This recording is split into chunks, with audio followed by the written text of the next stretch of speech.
On rejoint le docteur Chanceau, chef du pôle urgence du centre hospitalier de Pau, le docteur Dumondain, infectiologue, et le docteur Laroudé, médecin hygiéniste. Je crois que vous êtes tous les trois en liaison avec nous. Bonsoir. Bonsoir à vous. Bonsoir. Bonsoir. Un grand merci d'accepter de prendre quelques petites minutes pour répondre alors à nos questions et puis plus globalement aux questions que se posent évidemment celles et ceux qui suivent cette émission et au-delà, celles et ceux qui se manifestent un peu partout avec nos médias partenaires. J'aimerais que l'on précise, donc vous êtes tous les trois réunis dans une salle qui est une salle donc installée au cœur même de l'hôpital, du centre hospitalier, c'est bien cela? Tout à fait. Alors, le docteur Chanceau est chef du pôle urgence. Avec vous, nous allons parler évidemment de tout ce qui concerne le dispositif d'accueil des malades, des capacités d'accueil, évidemment des installations hospitalières béarnaises et de l'organisation de toute la filière qui a été mise en place. Avec vous, docteur Dumondain, qui est infectiologue, nous parlerons tout à l'heure du traitement des malades en soins à Pau, des tests à grande échelle. Il y a beaucoup de questions qui arrivent à ce sujet-là. Et avec vous, docteur Laroudé, on essaiera de faire le point sur les gestes barrières et puis sur toutes les questions qui peuvent se poser également, notamment sur les masques, comme ceux que vous avez évidemment sur vous ce soir. Ces questions seront, cette interview sera menée donc avec Bruno Rombali, qui est à mes côtés et qui va vous poser également tout un tas de questions qui sont arrivées sur la République des Pyrénées.fr. Vous me permettrez de vous poser une première question qui paraît extrêmement banale et pourtant que j'ai envie de vous poser à tous les trois. Dans quel état d'esprit, tous les trois, êtes-vous? Quel est le moral aujourd'hui que vous avez du côté du centre hospitalier de Pau? Docteur Chanceau, peut-être. Alors, nous avons eu le privilège de pouvoir penser cette crise, malheureusement, sur les bases, les rétex, comme l'on dit, les retours d'expérience de nos collègues d'autres régions. Cette capacité que nous avons pu avoir, ce répit, nous a permis de fédérer nos réflexions, de mettre en place des organisations quotidiennes vis-à-vis de nos équipes, vis-à-vis aussi du recueil documentaire qui nous permet de nous préparer de manière concrète et de manière très structurée. C'est une chance et nous mesurons par rapport à ce qui est actuellement les retours que nous avons d'autres régions, que ce privilège-là, nous devons le mettre en œuvre dans une perspective de gestion de crise optimisée. Une question de Bruno Rombali. Oui, docteur Chanceau, justement, pouvez-vous nous préciser un peu comment l'hôpital, le centre hospitalier François Mitterrand s'est préparé et quels sont un peu les principes d'organisation que vous avez mis en place pour faire face à cette épidémie? Alors tout d'abord, l'hôpital a fédéré toutes ses énergies, tous ses métiers autour de la gestion médicale et logistique de cette crise et avec une cellule de crise mise en place par le directeur et la présidente de CME de notre hôpital qui est là pour unifier toutes les actions et coordonner toutes les actions. C'est essentiel. Et concrètement, concrètement, je vais parler de mon domaine, la médecine d'urgence. Nous avons mis en place un tri exigeant. Un tri exigeant, cela veut dire que nous avons comme principe de ne pas mélanger une urgence qui pourrait être Covid avec des urgences non Covid. Cela pour protéger les patients, pour protéger les soignants, pour protéger la structure. Cette organisation, chacun a pu le voir, c'est d'abord une tente d'accueil avec un personnel capable d'intervenir sur chaque situation, qu'elle soit de l'urgence vitale ou une situation médicale plus banale qui pourra relever d'une prise en charge ambulatoire avant un retour à domicile. Cette tente, elle protège l'hôpital. Nous avons, dans un deuxième temps, après ce tri, mis en place une filière Covid.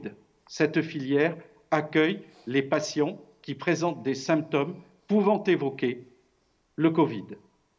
Et dans ce contexte-là, il y a une prise en charge très complète sur les données scientifiques que nous avons et que nous réajustons au quotidien et qui ouvre sur une filière d'hospitalisation dont vous parlera mon collègue le docteur Dumondain, qui est, lui, dans la prise en charge après les urgences de patients qui relèvent de l'hospitalisation pour des patients Covid. Oui, justement, une question pour le docteur Dumondain. Quel est le parcours type d'un patient qui souffrirait du Covid actuellement à l'hôpital de Pau ? Donc, comme l'a dit le docteur Chanceau, les patients arrivent donc aux urgences, sont triés, vont rentrer dans la filière respiratoire pour une pathologie donc respiratoire, essentiellement fébrile. Ces patients vont être donc étiquetés suspects et vont monter dans les services une fois que le prélèvement à la recherche de l'ARN du virus est réalisé. Une fois que les patients sont montés dans les différentes unités Covid qui ont été mises en place au sein de l'hôpital, on prend en charge ces patients, tant sur le plan respiratoire que sur les autres pathologies qu'ils pourraient présenter. Une fois que nous disposons du test, les patients positifs restent au sein de notre unité, sous réserve qu'ils ne présentent pas de critères de réanimation. Et les patients négatifs partent dans d'autres unités qui, elles, sont dites protégées, c'est-à-dire qu'elles sont hors Covid. D'accord. Et vous disposez à peu près de combien de lits de réanimation à l'hôpital de Pau actuellement, pour le Covid spécialement ? Alors, la réanimation de l'hôpital de Pau est à l'heure actuelle dotée de 30 lits, avec des capacités d'accueil quasiment multipliables par 2 en fonction de l'afflux des patients réanimatoires. Une salle de réanimation peut être mise en place en fonction de l'évolution de l'épidémie dans la salle de réveil, si vous voulez, du bloc opératoire, et également à l'ancienne USC de la Polyclinique de Navarre, qui deviendrait dans ce cas-là plus une unité de soins critiques, mais une unité de réanimation. On en parlera évidemment tout à l'heure également plus en détail, et les autres spécialistes présents ici en plateau pour l'ensemble de la filière d'ailleurs, parce qu'on voit bien qu'au travers de ce que vous dites, c'est l'ensemble de la filière qui a été organisée sur l'ensemble du territoire. Tout à fait, avec des partenariats qui sont élaborés maintenant depuis une quinzaine de jours avec nos collègues de la clinique de Navarre et également avec nos collègues du GHT, comme l'hôpital d'Oloron, l'hôpital d'Orthès et le centre hospitalier des Pyrénées qui s'occupe des patients psychiatriques sur la région. Oui, vous anticipez actuellement le pic d'épidémie peut-être qui peut arriver ? Alors, comme l'a dit Pierre Chanceau tout à l'heure, on a effectivement la chance, entre guillemets, d'attendre l'arrivée de la vague.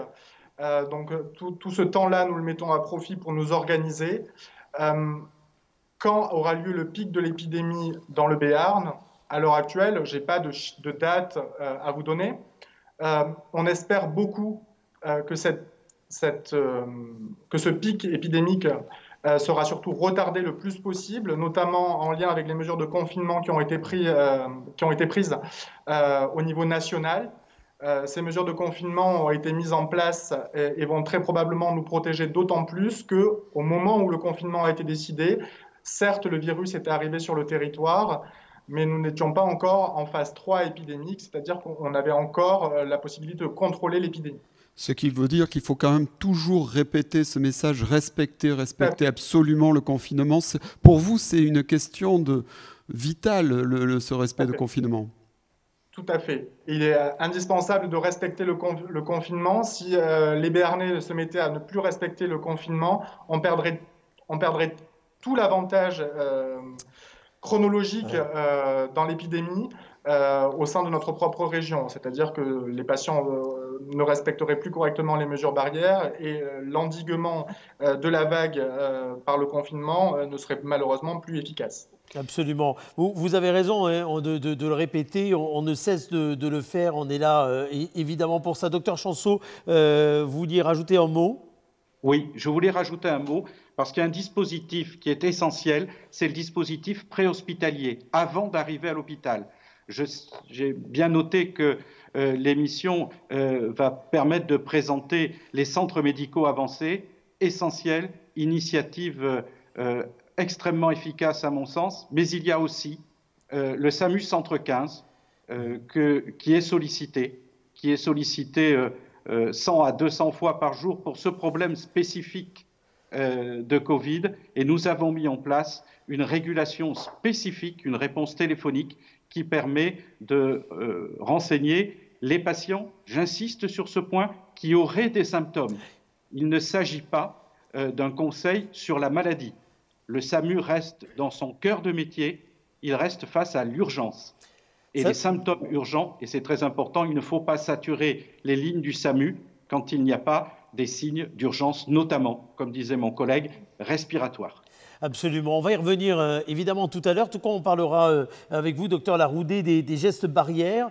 Avant cela, puisqu'on en est à l'organisation en général, on vient de parler spécifiquement de l'organisation vis-à-vis du Covid-19, mais il y a toute la vie du centre hospitalier, il y a tout ce qui se passe évidemment dans les autres services. Cette période tout à fait particulière, elle a nécessité, j'imagine, beaucoup de réorganisation, de redéploiement peut-être des moyens, et puis elle a nécessité, des liens nouveaux avec l'extérieur, des façons nouvelles, évidemment, de s'occuper des malades déjà présents dans le centre hospitalier. Qui peut m'en dire un petit mot, s'il vous plaît ?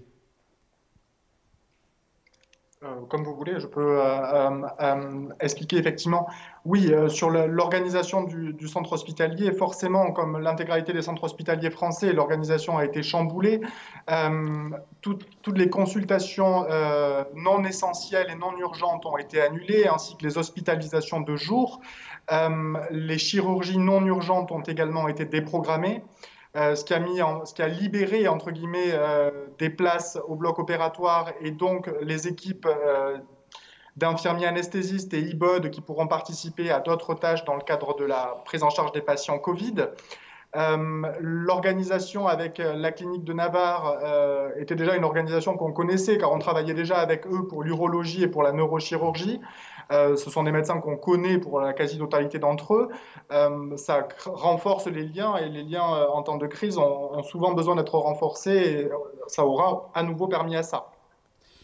Moi, j'ai une petite question peut-être sur un peu le bilan ce soir, ce jeudi soir, sur le nombre d'hospitalisations typiques Covid à l'hôpital de Pau, en comptant aussi les patients qui ont été admis en réanimation, donc les cas graves. On peut faire un petit bilan peut-être ce soir ? Alors, on va laisser l'ARS faire ce bilan-là. L'ARS Nouvelle-Aquitaine, publiait des résultats quotidiens jusqu'au début de la semaine dernière sur le nombre de cas hospitalisés par département, ainsi que le nombre de patients en réanimation et les décès. À l'heure actuelle, il est choisi de donner des chiffres globaux sur l'intégralité de la région Nouvelle-Aquitaine et un bulletin épidémiologique hebdomadaire qui sortira demain. Donc demain, vous aurez toutes les informations qui vous seront transmises par l'ARS avec les situations détaillées département par département. Oui, mais c'est vrai que les lecteurs avaient été habitués à ce point quotidien et nous, on a sur nos réseaux sociaux, sur nos mails et tout, c'est la demande que l'on retrouve le plus souvent avec des chiffres farfelus qui parfois circulent sur les réseaux. Donc c'est pour ça qu'une information quotidienne était peut-être importante pour les lecteurs et pour le grand public. En tout cas, peut-être pour occuper la place des fausses informations qui, pour le coup, puisqu'il n'y en a pas des précises à jour, ont tendance malheureusement à se démultiplier, ce qui est un écueil évidemment des réseaux sociaux, d'où la remarque. Il y a des questions beaucoup qui vous touchent également et qui arrivent sur l'équipement du centre hospitalier en matière de masques, en matière de protection de l'ensemble du personnel soignant dont vous disposez, dont vous disposerez pour accueillir peut-être ce pic que vous annonciez tout à l'heure. Est-ce qu'on peut faire le point sur cette question ? Et là, c'est vrai que sur le stock, donc c'est vrai qu'on a un stock qu'on revérifie tous les jours, hein, donc c'est vraiment une surveillance quotidienne. Je ne vous cache pas quand même qu'on a des tensions, tensions au niveau national, hein, ouais. Ça c'est une vérité. Donc tous les jours, tous les matins, on fait un état de nos stocks, stock des EPI, des équipements de protection individuelle, notamment donc, tout ce qui est surblouse, masque, solution hydroalcoolique. Voilà, donc tous les jours, le bilan est fait.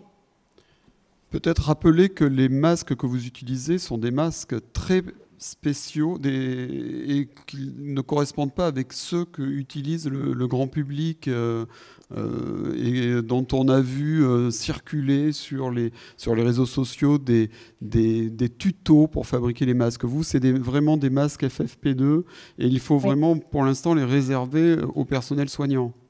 En fait, le soignant doit utiliser 2 types de masques, le masque chirurgical ou le masque FFP2. Ils répondent à des normes scientifiques très précises. Un soignant, par exemple, sur un masque chirurgical, doit porter au minimum un masque de niveau 2. Or, c'est vrai qu'il y a une désinformation complète sur ces masques. Le masque en tissu n'a pas fait preuve de son efficacité scientifiquement. Donc, à ce jour, on ne peut pas le proposer à nos soignants. Alors, on va faire le point avec vous, si vous voulez bien. On fera pareil tout à l'heure avec les autres professionnels de la santé qui seront parmi nous de tout un tas de questions que se posent les internautes, que ce soit sur la République des Pyrénées.fr, que ce soit également ici même sur ce bonsoirlebéarn@gmail.com. Avant cela, peut-être profiter de votre présence pour parler des gestes barrières, rappeler les gestes barrières et peut-être bien expliquer par rapport à tout un tas de choses aussi qui se disent, ce qu'il faut et ce qu'il ne faut pas faire et l'importance de faire ou de ne pas faire certaines choses au quotidien. Alors, docteur, vous aviez la parole. Je vous laisse peut-être continuer à nous informer sur ces gestes barrières. Je dirais que le geste barrière fondamental, c'est vraiment l'hygiène des mains. Se laver régulièrement les mains à l'eau et au savon, par exemple, lorsqu'on est au domicile, c'est avant de manger, après être allé aux toilettes, après s'être mouché, après avoir touché un animal. Voilà. Dans la journée, on a au moins 10 opportunités de se laver les mains à l'eau au savon. Si, par cas, on n'a pas à proximité de l'eau du savon, on peut également se frictionner les mains avec la solution hydroalcoolique. Je pense que maintenant, tout le monde connaît cette méthode cette solution-là, tout à fait, oui. Voilà, donc ça, c'est vraiment une mesure barrière fondamentale, c'est l'hygiène des mains. Moi, ce que je voudrais quand même alerter le grand public sur le mésusage des gants également, puisque je vois beaucoup c'est important, ça c'est très important, absolument. En ville avec des gants, il faut savoir que c'est une fausse sécurité. Un gant ne va pas protéger systématiquement, puisqu'il s'avère qu'un gant, en fonction de sa qualité et de sa matière, est plus ou moins poreux. Donc ça veut dire que quelques germes, les plus petits, peuvent passer à travers des micro-trous qu'on ne voit pas à l'œil nu. Donc en fait, ce qu'il faut faire, c'est surtout avoir une bonne hygiène des mains avant de mettre les gants et surtout après s'être retiré les gants. C'est important de le dire en effet parce que pour le coup, beaucoup à la fois d'informations puis de pratiques circulent et on se demande toujours en effet si ce sont les bons ou pas bons gestes qu'il faut faire. Et puis c'est important d'avoir évidemment comme cela l'information à la source.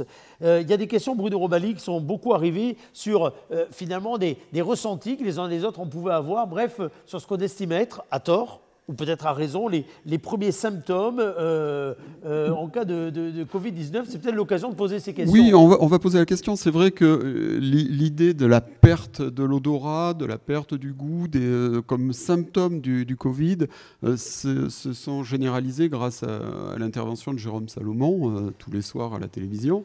Mais y a-t-il d'autres symptômes qui peuvent indiquer à nos lecteurs, s'ils se sentent un peu patraques, qu'il faut consulter, mais pas sans saturer le 15, évidemment. Donc, concernant les symptômes des patients infectés par le virus du Covid-19, et l'analogie s'arrête quasiment là, assez proches dans la très grande majorité des cas des symptômes de la grippe, à savoir une fièvre, des courbatures, des maux de tête éventuellement. C'est ce qu'on appelle, nous, en médecine, le syndrome pseudo-grippal. C'est l'essentiel des manifestations inaugurales qu'on peut noter. Ensuite vont apparaître les manifestations respiratoires et ces manifestations respiratoires vont pouvoir aller, pour schématiser, du nez qui coule à la détresse respiratoire qui va nécessiter rapidement l'arrivée à l'organisme d'oxygène par de l'oxygène, voire, dans les cas les plus graves, à de la réanimation avec une intubation et une ventilation mécanique. Ça, c'est pour les signes les plus couramment décrits. Effectivement, les autorités sanitaires ont alerté sur 2 symptômes qui sont la disparition du goût et la disparition de l'odeur. C'est des symptômes qui ont été essentiellement décrits en France et en Italie. On n'avait pas ces informations-là sur l'épidémie en Chine. Ces symptômes sont globalement ceux qu'on peut aussi rencontrer dans le rhume. Quand on est enrhumé, en général, on perd l'odorat. où on a un odorat qui est moins efficace. Sur le goût, ça semblerait peut-être être un petit peu plus spécifique du Covid, mais ça reste encore à discuter. Ces symptômes sont des signes d'alerte, effectivement, comme le syndrome grippal, qui ne doivent pas être négligés par les patients. La disparition du goût ou de l'odorat sans critères de gravité, comme les signes respiratoires dont a parlé M. Chanceau tout à l'heure, ne nécessite pas l'appel du 15. Par contre, dans ces cas-là, on peut se considérer effectivement comme étant porteur du virus, éventuellement une consultation dédiée auprès du médecin généraliste qui, on va le voir tout à l'heure, je pense avec nos collègues libéraux, nécessite une anticipation, c'est-à-dire que les patients suspects ne vont pas se présenter au cabinet de manière inopinée, sont des signes qui doivent effectivement orienter vers la pathologie Covid sans qu'il y ait une spécificité de 100%. On peut perdre le goût et l'odorat pour d'autres raisons. Les symptômes sont par contre beaucoup plus difficiles et surtout aspécifiques, c'est-à-dire qu'on peut les rencontrer dans beaucoup plus de pathologies que le Covid chez les personnes âgées. Les personnes âgées vont présenter des signes cliniques qui sont essentiellement pas le syndrome pseudogrippal. Ça peut être une confusion, ça peut être des chutes à répétition au domicile, et ça peut également être la diarrhée qui peut être inaugurale de 24 à 48 heures avant l'apparition des signes respiratoires. Ça ne veut pas dire non plus que toutes les diarrhées, que toutes les confusions, que toutes les chutes au domicile sont liées au Covid. Il s'agit de signes d'alerte pour nous, praticiens hospitaliers, en se disant le patient est tombé, il est tombé 2 ou 3 fois, il a un examen, son entourage ne le trouve pas comme d'habitude, il est potentiellement suspect de Covid. Dans les questions qui arrivent évidemment souvent, c'est la façon dont on doit se comporter quand finalement dans la famille ou bien dans l'entourage, on aurait été en contact avec quelqu'un qui peut-être ces jours-ci ou dans les jours à venir va être testé positif. Qu'est-ce qu'il faut dire à celles et ceux qui font partie d'un entourage ayant croisé quelqu'un ces derniers jours, ces dernières heures qui serait testé positif? Donc c'est la prise en charge des contacts en fait, dont on parle. Absolument. La prise en charge des contacts est à l'heure actuelle assez simple. Auparavant, on dépistait les contacts pour savoir s'ils avaient été infectés. À l'heure actuelle, on ne dépiste plus les contacts. On est en phase 3 de l'épidémie, donc on va dire essentiellement aux contacts de mettre en place les mesures barrières au domicile et de respecter le confinement. C'est essentiellement ces 2 mesures de protection qui sont à préconiser auprès des contacts. Ensuite, il y a quand même des populations qui sont plus fragiles vis-à-vis du Covid. C'est ce qu'on appelle les patients présentant des facteurs de risque de complications de l'infection par le Covid-19. Ces patients-là doivent être d'autant plus vigilants sur l'apparition des symptômes. Quand bien même, il faudrait que les gens soient tous très vigilants sur l'apparition des symptômes. Vous vouliez rajouter quelque chose? Je vous vois lever la main, je vous en prie, docteur. Oui. Je crois que ce qu'il faut souligner, c'est que dans les cas positifs Covid, il y a, comme l'a rappelé mon collègue, beaucoup de symptômes qui ne relèvent pas de la gravité. Oui. C'est pour ça que l'on propose le confinement à domicile. La deuxième chose, et c'est un élément d'alerte qu'il ne faut pas omettre, il reste des pathologies non Covid qui relèvent de la gravité. Je vais préciser en disant par exemple qu'une douleur thoracique chez quelqu'un de fragile sur le plan cardiaque, ça reste une pathologie qu'il faut prendre en charge. Absolument. Et il ne faut pas que les patients aient peur de déranger le 15. Nous sommes aussi là pour les patients non Covid.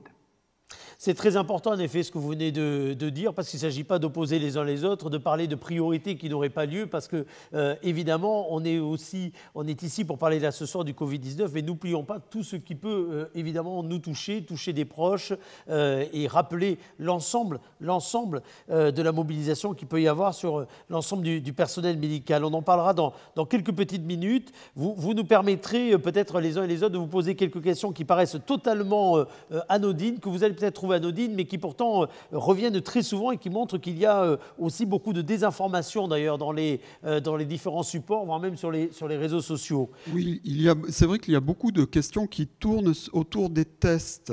Faudrait-il plus de dépistage? Quelle est la politique de dépistage en Béarn? La politique de dépistage en Béarn est la même qu'au niveau national. On va dépister les patients présentant des symptômes. Donc, comme je le disais, les cas contacts asymptomatiques ne seront pas dépistés, bien entendu. On va dépister de manière prioritaire tous les patients qui vont bien sûr rentrer en hospitalisation, car le résultat du test va conditionner la poursuite de la prise en charge de ces patients et c'est absolument essentiel.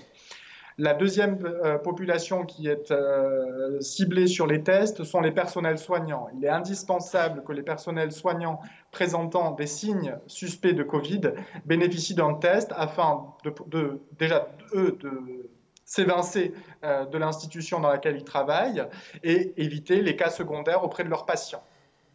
La troisième type de population, ce sont les femmes enceintes.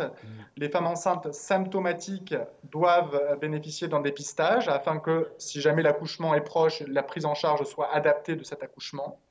Et enfin, les patients comorbides, c'est-à-dire les patients présentant des facteurs de risque de développer une forme grave. Le dernier type de patients, c'est les dépistages qui sont réalisés sur des patients peu symptomatiques, mais vivant en institution, comme les EHPAD par exemple. Et dans ce cas-là, il est absolument indispensable de repérer rapidement les premiers cas au sein des EHPAD afin de mettre les mesures barrières et d'adapter les conditions de vie de ces résidents, de ces EHPAD touchés, afin de limiter la propagation au sein de l'EHPAD. Alors, on fera le point évidemment sur d'autres questions tout à l'heure et les autres professionnels de la santé qui sont présents autour de nous et qui vont venir compléter ce programme afin de vous laisser évidemment vaquer à d'autres occupations tout à fait indispensables. Dans les questions qui concernent l'hôpital, beaucoup de questions concernent le fameux protocole dont le professeur Didier Raoult s'est fait le porte-parole et l'utilisation de la chloroquine. Quelle est aujourd'hui votre position à vous et puis la position à l'hôpital de Pau? La question, c'est est-ce que des patients sont soignés aujourd'hui ou pourraient être soignés avec la chloroquine et le fameux protocole du professeur Didier Raoult? Alors, le protocole du professeur Raoult est un protocole qui a été mis en place au sein d'une étude clinique qui a une puissance très très faible. C'est-à-dire que c'est une étude qui est monocentrique, il n'y a pas de placebo, il n'y a pas de groupe comparateur. Les patients étaient assez hétérogènes. Il y avait des patients qui étaient quasi asymptomatiques et des patients qui présentaient un tableau beaucoup plus grave. C'est toutes les limites de cette étude. À l'heure actuelle, au CH de Pau, nous allons très probablement privilégier les traitements proposés aux patients graves de réanimation. Ensuite, dans les patients présentant des signes de gravité faibles, mais motivant la poursuite de l'hospitalisation, ce sera des discussions au cas par cas.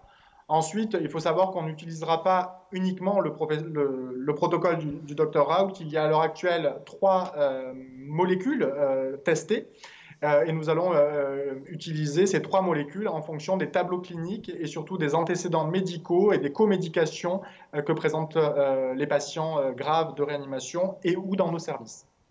Alors avant de vous abandonner tous les trois, il y a des questions qui n'en sont pas d'ailleurs. Il y a des propositions qui arrivent, que ce soit sur le site de la République des Pyrénées, sur bonsoirlebéarn@gmail.com, sur comment peut-on vous aider, que peut-on faire pour vous, de quoi vous, professionnels de la santé à l'hôpital. Je poserai la même question tout à l'heure aux autres professionnels qui seront là parmi nous. De quoi avez-vous le plus besoin ? Qu'est-ce que vous répondriez à ce qui est, ma foi, à ce que sont, ma foi, des formes de propositions et d'élan complètement désintéressés de la part des personnes?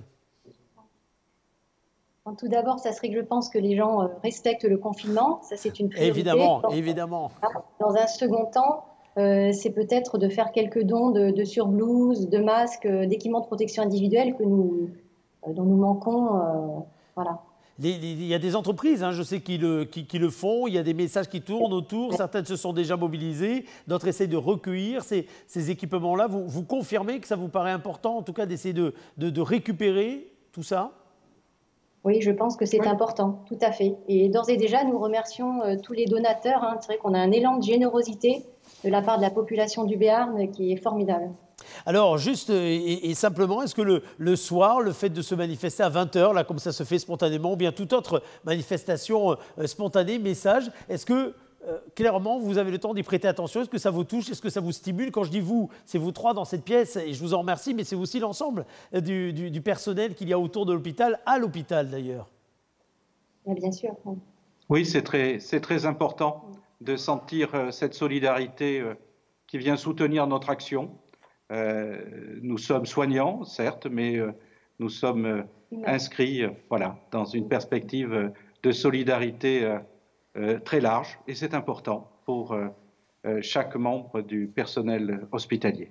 Vous avez l'impression d'être à l'hôpital, mais je poserai la même question tout à l'heure pour la Polyclinique Navarre, Marzé, etc. Vous avez l'impression d'être une sorte de poste avancé, pour reprendre l'expression du président, de guerre sanitaire. Ça veut dire que vous êtes, pour vous, les postes avancés de cette guerre? Oui. Oui, forcément, on va être en première ligne quand les patients. Enfin, on est déjà en première ligne quand les patients présentant des signes de gravité sont là. Donc oui, effectivement, on sait qu'on est utile pour les gens et ils nous le rendent bien d'ailleurs avec ces applaudissements à 20h. En rentrant chez soi à 20h et voir les gens aux fenêtres applaudir après des journées qui peuvent être plus ou moins longues et plus ou moins contraignantes, ça fait toujours chaud au cœur, effectivement. Merci en tout cas à tous les trois, docteur Laroudé, docteur Dumondin, docteur Chanceau, d'avoir pris ces minutes, d'avoir partagé du temps en notre compagnie. Merci à vous. Vous nous permettrez également de nous adresser, alors qu'on va vous revoir à l'image du côté de la réalisation, vous nous permettrez également de nous adresser à la fois à l'ensemble de celles et ceux qui vous entourent du côté du centre hospitalier, d'avoir une pensée également pour l'ensemble des professionnels de la santé, quel que soit l'endroit où ils exercent d'ailleurs, quel que soit l'endroit où ils exercent, quels que soient les hôpitaux, les cliniques dans lesquels ils exercent, et puis d'avoir une pensée également pour les autres malades qui sont à l'hôpital, pour celles et ceux qui sont malheureusement là pour d'autres soins et qui se trouvent également coupés de ce lien parfois familial, de ces visites qui sont pourtant si importantes pour le moral, pour tenir le coup. Vous nous permettrez de leur dédier également cette émission, tout comme on dédie à tous les professionnels de santé celle-ci. Bravo, merci à vous toutes et à vous tous et bon courage. En tout cas, merci d'avoir été là et puis on le refera aussi régulièrement que possible. Merci à tous les trois. Merci à vous. Merci.